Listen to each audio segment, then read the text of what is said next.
This week, we're going back to basics and explaining the 180-degree rule, a fundamental method of filmmaking which can make or break your film. We have a tip which will help you make sure you are using the rule correctly, how to quickly double check if you're inside the line, and identifying when it's time to change the line during a scene. This is the 180-degree rule. Welcome to the Film Look. Thanks to Premium Beat for providing the music we used in this very episode. We recommend you check them out whenever you need a great track for your next film or video. Visit their royalty-free library to see what we mean. We've added a link in the description below. The 180-degree rule is used for retaining spatial connections between the characters in the scene. The rule is used to make sure the audience knows exactly where everyone is in relation to each other. It's actually quite simple. You have 180 degrees where you can place the camera. You can draw it out like a semicircle, and you will usually place the straight edge from one character to the other.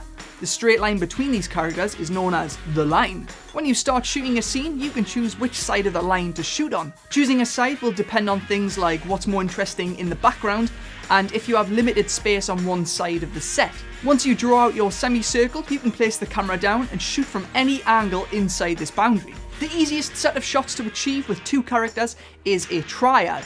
A shot of both your characters in frame, known as a two-shot, and a set of character singles, either by shooting them clean or over the shoulder, also known as shooting it dirty because you are hiding some of the frame. This becomes your standard dialogue triad, but you aren't limited to just these positions. A good way to think about your shooting space is by having your actors hold a single piece of string between one another. This line is now a barrier which the camera cannot cross. In addition to the string between your actors is a pole in the centre with another piece of string attached to you and the camera. The camera is now tethered to this line, but you can still freely move the camera inside the semicircle and choose a wide range of shots.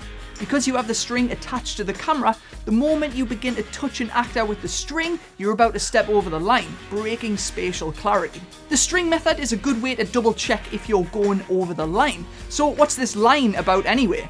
The 180 rule is about spatial awareness. You want each shot to have the actors looking towards each other.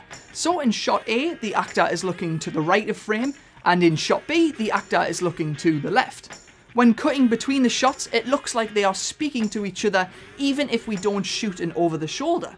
Let's break the rule and see what happens. We will use the same shot of actor A, but we will step over the line and frame up on actor B. If we cut between these shots, both actors look like they are facing the same direction, losing spatial awareness and very likely confusing our audience. If two actors are looking at each other, they must be looking into different directions of the frame for it to make sense during editing. A two-shot applies the same rule. They look to each other, resulting in opposite directions, so we must use the same rules for the single character shots as well. As well as the string method, you can make sure you aren't breaking the 180 by using a little gaff tape on your camera. Make a note of the direction each character is facing and pin it to your camera so you can double check with every shot. You will know you are crossing the line if the direction the actor is looking doesn't match the direction of the arrow on your camera. We still double check the line and the 180 on every single film shoot we do, because we know it is a make or break mistake. If you're worried you've crossed the line, double check by thinking of the string method, check each character is looking to different sides of the frame, and if you need to, stick a gaff tape reminder to your camera. Breaking the 180 in a film is a clear example of amateur and poor filmmaking. Even if your film has lots of heavy action and some crazy shots, there is a line to keep spatial awareness to the audience, so it should never be broken. So don't worry and speak up if you think you're getting it wrong. But this doesn't mean you can move the line or draw a brand new line during a scene. Let me show you an example. The first way you can change the 180 and re-establish a new shooting space is when the camera travels over the line during a take. If we slide behind a character and frame over the shoulder, we've now crossed the line, which means we must draw a new semicircle and adhere to the new space for the rest of the scene. This changing of the 180 is a great example of using filmmaking tools to emphasize a moment in a scene.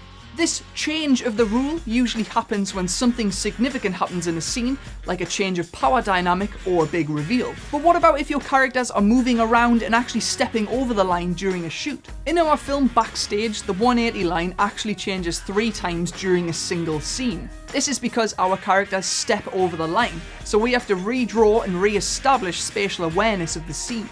The first line in the scene is between the medium and Jenny.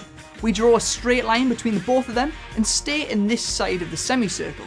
The medium looks to the left of frame and Jenny looks to the right.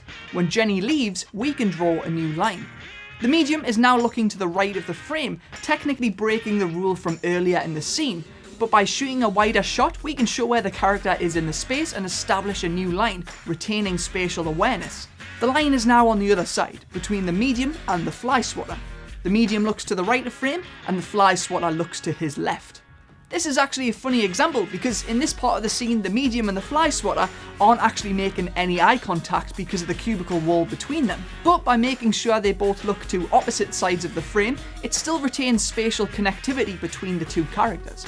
Later in the scene, the medium returns to his original position, but we are now shooting on the new line, which means the medium must continue to look to his right when speaking to the fly swatter, who was looking to his left.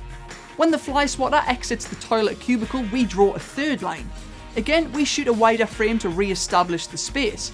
The fly swatter now looks to his right, and the medium looks to his left, putting the semicircle between the two characters when they stand in front of each other. We used the first line to take advantage of a few things. It gave us the ability to see in the door when Jenny walks in, we were able to capture the other wrestlers in the room, and we got a clean close-up on the medium. We established the second line for shooting a clear back and forth between the fly swatter and the medium. And we established a third line so we could shoot back into the room for the end, rather than facing the toilet cubicles. The 180-degree rule is one of the fundamental rules of filmmaking. It isn't a once you know the rule you can break the rules scenario. You don't break this one, instead you change it. Let us know if you'd like any back to basics videos just like this one in the comments below. Vote with your thumbs if you liked or disliked this, subscribe by hitting that orange lens cap, and remember to achieve it one shot at a time.